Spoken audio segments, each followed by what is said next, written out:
Yes, good morning students. ನಿನ್ನೆ class ನಾವು first chapter ನ ಮುಗಿಸಿದ್ವಿ, ಬಟ್ ಅಲ್ಲಿ ಒಂದಿಷ್ಟು ಪೋರ್ಷನ್ಸ್ ಅನ್ನ ಕಡಿಮೆ ಮಾಡಿದ್ದಾರೆ. But second chapter biological classification ಈ ಒಂದು ಚಾಪ್ಟರ್ ಅಲ್ಲಿ ಯಾವುದನ್ನು ಕಡಿಮೆ ಮಾಡಿಲ್ಲ, ಅದಕ್ಕೆ ಅದನ್ನ ಈಗ ಸ್ಟಾರ್ಟ್ ಮಾಡ್ತಾ ಇದೀವಿ. ಓಕೆ, ಎಸ್, ಈಗ ಆಲ್ರೆಡಿ ನಿಮಗೆ ಇದು ಕ್ಲಾಸಿಫಿಕೇಶನ್ ಮತ್ತು ಬಯಾಲಜಿ ಎರಡು ಆಲ್ರೆಡಿ ಪರಿಚಯ ಇರೋದೆ.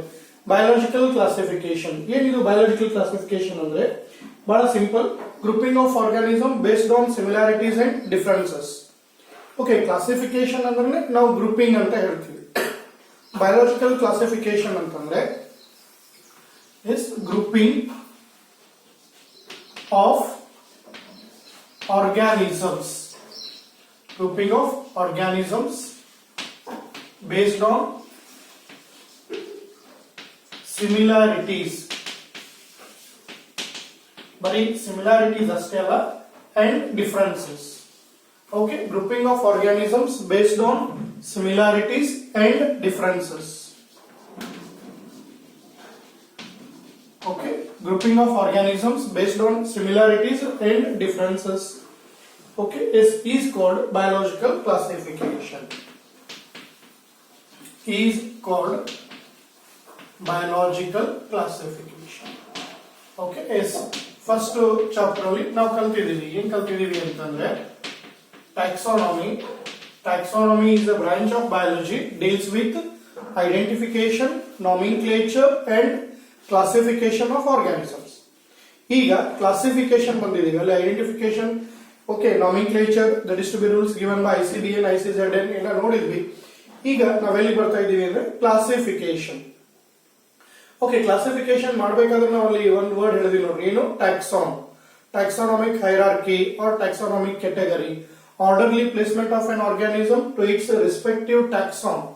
Orderly placement of an organism to its respective taxon is called taxonomic category or hierarchy. ಅಲ್ಲಿ highest taxon, kingdom, phylum or division, class, order, family, genus, species. Okay, ಈಗ ಅದರೊಳಗೆ ನಾವು ಮತ್ತೆ ಕಂಟಿನ್ಯೂ ಮಾಡ್ತಾ ಇದೀವಿ ಬಯಾಲಜಿಕಲ್ ಕ್ಲಾಸಿಫಿಕೇಶನ್. ಈಗ ಹೇಳಿದಂಗೆ grouping of organism based on similarities and differences. ನಾನು ಹೇಳಿದ್ರೆ ಇದನ್ನ ನೀವು ಯಾರು ಬೇಕಾದ್ರೂ ಮಾಡಬಹುದು. ಈಗ ಇವನ್ ಸೇ ಫಾರ್ ಎಕ್ಸಾಂಪಲ್, ಇಲ್ಲಿ ಇಷ್ಟು ಹುಡುಗರು ಜನ ಇದ್ದೀರಾ, ಈ ಹುಡುಗರನ್ನ ನಾವೇನ್ ಮಾಡಬಹುದು?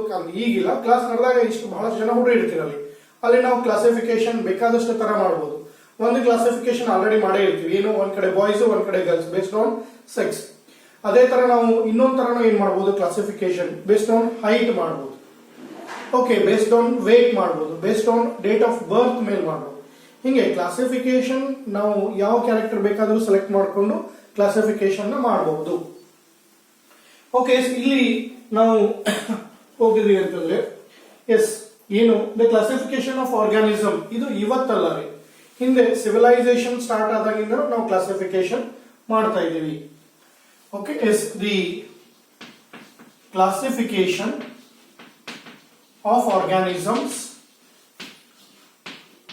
ನೀವು ಪ್ರೈಮರಿ ಸೆಕ್ಷನ್ಸ್ ಅಲ್ಲೆಲ್ಲ ಕಲ್ತಿರ್ತೀರಾ.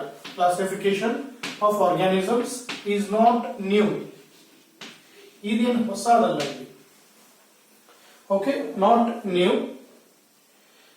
It was started along with the civilization.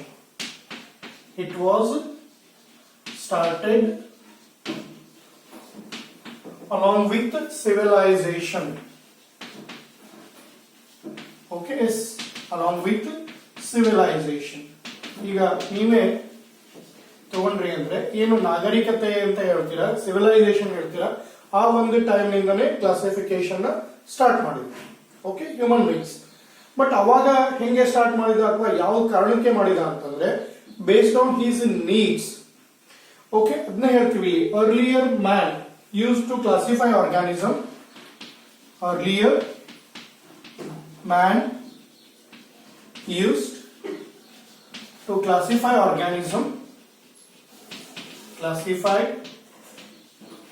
Organisms based on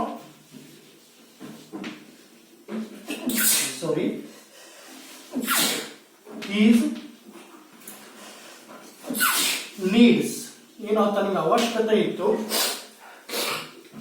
ಆ ಅವಶ್ಯಕತೆಗೆ ತಕ್ಕಂಗೆ ಅವನೇನ್ ಮಾಡ್ಕೊಂಡ ಅಂತಂದ್ರೆ ಕ್ಲಾಸಿಫಿಕೇಶನ್ ಮಾಡಿದ. Okay, Earlier man used to classify organism based on his needs. Needs ಅಂದ್ರೆ ಏನು? Like ಫುಡ್ ಇರ್ಬೋದು, ಶೆಲ್ಟರ್ ಇರ್ಬೋದು, ಕ್ಲೋತಿಂಗ್. ಓಕೆ, ಅದಕ್ಕೆ ನಾವು ಒಂದ್ ಕಡೆ ಹೇಳ್ತೀವಿ ಇಲ್ಲಿ ಬಹಳ ಸಿಂಪಲ್ ಇದೆ. Grouping of organism based on similarities and differences is called biological classification. The classification of organism is not new, ಇದೇನು ಹೊಸದಲ್ಲ. ಇದು ಅರ್ಲಿಯರ್ ಮ್ಯಾನ್ ಕ್ಲಾಸಿಫಿಕೇಶನ್ ಸ್ಟಾರ್ಟ್ ಮಾಡಿದ. ಬಟ್ ಅಲ್ಲಿ ಅವನು ಕ್ಲಾಸಿಫಿಕೇಶನ್ ಮಾಡಿದ್ದು ಉದ್ದೇಶ ಏನಪ್ಪಾ ಅಂದ್ರೆ based on his needs, food, shelter ಮತ್ತೆ ಕ್ಲಾತಿಂಗ್. ಈ ಒಂದು ಬೇಸ್ ಮೇಲೆ ಅವನು ಏನ್ ಮಾಡಿದ, ಅಲ್ಲಿ ಕ್ಲಾಸಿಫಿಕೇಶನ್ ಮಾಡಿದ ಅಂತ ಹೇಳ್ತೀವಿ. ಓಕೆ, ಬಟ್ ಅದನ್ನೇ first approach towards scientific classification, okay, that is to be started by Aristotle ಅಂತ ಹೇಳ್ತೀವಿ. ಓಕೆ, ನೀವು ಹೆಸರು ಕೇಳಿರ್ತೀರಾ, ಅರಿಸ್ಟಾಟಲ್. ಓಕೆ, ಈ ಜೀವಶಾಸ್ತ್ರದ ಪಿತಾಮಹ ಅಥವಾ ಫಾದರ್ ಆಫ್ ಬಯಾಲಜಿ ಅಂತ ಕರಿತೀವಿ. He was the first person started grouping of organism, that is to be towards a scientific approach. ಅಂದ್ರೆ ಒಂದು ಸಿಸ್ಟಮ್ಯಾಟಿಕ್ ಆಗಿ ಸೈಂಟಿಫಿಕ್ ಅಪ್ರೋಚ್ ಪ್ರಕಾರ ಕ್ಲಾಸಿಫಿಕೇಶನ್ ನ ಫಸ್ಟ್ ಸ್ಟಾರ್ಟ್ ಮಾಡೋದು ಏನಪ್ಪಾ ಅಂತಂದ್ರೆ ಅರಿಸ್ಟಾಟಲ್ ಅಂತ ಹೇಳ್ತೀವಿ. Okay, the first scientific approach, the first scientific approach, okay, is the first scientific approach towards the classification of organisms, towards the classification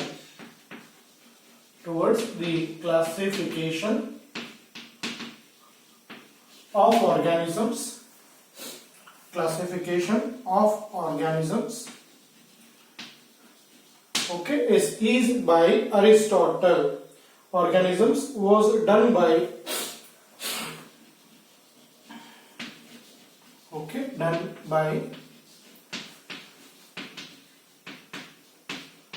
Aristotle.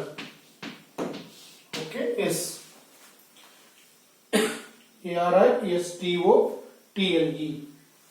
Okay, first scientific approach towards classification of organism was done by Aristotle. Okay, look at it. He is known as father of biology.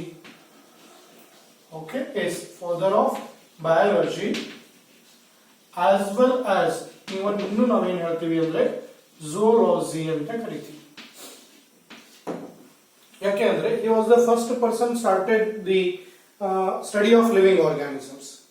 Living organisms ಬಗ್ಗೆ scientific ಒಂದು approach study ಮಾಡಿದವನು Aristotle. ಅದಕ್ಕೆ ಅವ್ರಿಗೆ ಜೀವಶಾಸ್ತ್ರದ ಪಿತಾಮಹ. ಇವನ್ ಅದರೊಳಗೆ first ಅವನು start ಮಾಡಿದ್ದು ಎನಿಮಲ್ಸ್, ಝೂ. ಅದಕ್ಕೆ ಅದನ್ನ zoo father of biology as well as zoology ಅಂತ ಹೇಳಿ ಅರಿಸ್ಟಾಟಲ್ಗೆ ನಾವು ಕರಿತೀವಿ. ಅದೇ ತರ ಫಾದರ್ ಆಫ್ ಬಾಟನಿ ಬರ್ತಾರೆ, ಯಾರು? ಥಿಯೋಫಾಸ್ಟಸ್. ಓಕೆ, ಇವ್ರಿಗೆ ನಾವು ಫಾದರ್ ಆಫ್ ಬಾಟನಿ ಕರೀತೀವಿ. ಓಕೆ, ಥರ್ಡ್ ಚಾಪ್ಟರ್ ಅಲ್ಲಿ ಮತ್ತೆ ಬರುತ್ತೆ, ಅದು ಅಲ್ಲಿ ಹೇಳ್ತೀನಿ ನಿಮಗೆ. ಥಿಯೋಫಾಸ್ಟಸ್, THEO, ಥಿಯೋಫಾಸ್ಟಸ್. ಓಕೆ, ಥಿಯೋಫಾಸ್ಟಸ್ ಬೇರೆ ಅಲ್ಲ, is a student of Aristotle. Aristotle ಶಿಷ್ಯನೇ ಅವನು. ಬಟ್ ಅವಾಗೇನು ಈ ತರ ಸ್ಕೂಲು ಕಾಲೇಜಸ್ ಇರಲಿಲ್ಲ. ಅವನ ಜೊತೆಗೆ ಹೆಲ್ಪ್ ಮಾಡ್ಲಿಕ್ಕೆ ಅವನು ಸೇರ್ಕೊಂಡಿರ್ತಾನೆ. ಅದಕ್ಕೆ ಈಸ್ ಕನ್ಸಿಡರ್ಡ್ ಆಸ್ ಈ ಸ್ಟೂಡೆಂಟ್. Okay, yes. ಇಲ್ಲಿ ಅರಿಸ್ಟಾಟಲ್ ಏನ್ ಮಾಡ್ತಾನೆ ಅಂತಂದ್ರೆ, ಓಕೆ, ಈ ಕ್ಲಾಸಿಫೈಡ್ ಎನಿಮಲ್ಸ್ ಇಂಟು 2 ಗ್ರೂಪ್ಸ್ ಮಾಡ್ತಾನೆ, ಪ್ಲಾಂಟ್ಸ್ ಅನ್ನ 3 ಗ್ರೂಪ್ ಮಾಡ್ತಾನೆ. Okay, yes. Aristotle classified plants into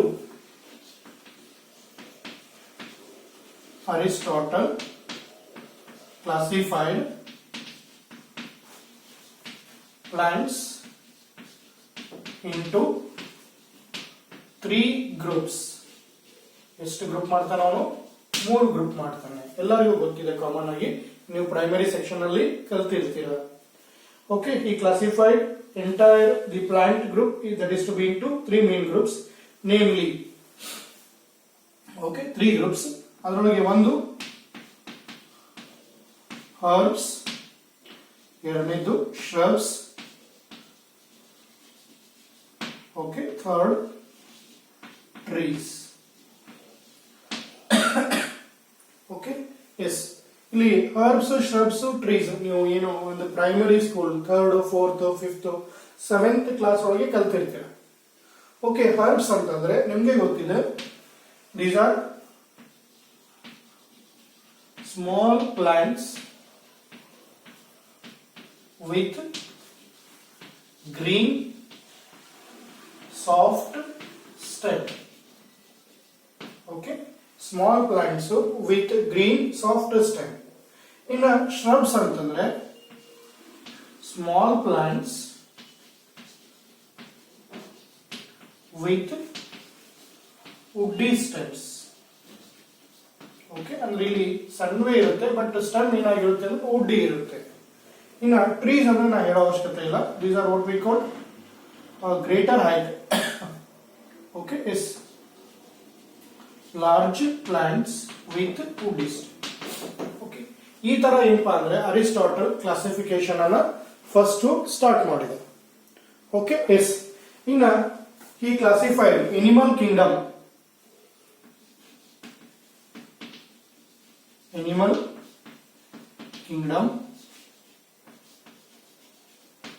into two groups.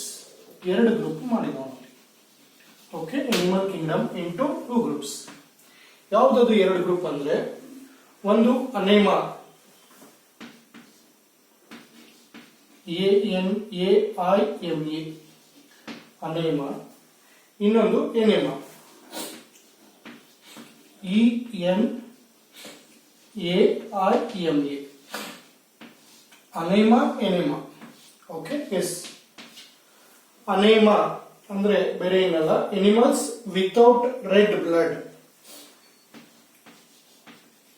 Animals without red blood. ಇದನ್ನ 1 ಮಾರ್ಕ್ಸ್ ಕೇಳಿದ್ದಾರೆ, ಎನ್ಯುವಲ್ ಎಕ್ಸಾಮ್ ನಲ್ಲಿ ಬಂದಿದೆ. What is anaima? Okay, is the animals that is to be classified by Aristotle without ಅಂದ್ರೆ ಆ animals body ಒಳಗೆ red blood ಇರಲ್ಲ ಅಂತ ಹೇಳಿ. ಇನ್ನು ಎನೆಮಾ ಅಂದ್ರೆ ಅದರ opposite, animals with red blood. Animals with red blood. Okay, yes ಮುಂದೆ ಕಂಟಿನ್ಯೂ ಮಾಡೋಣ.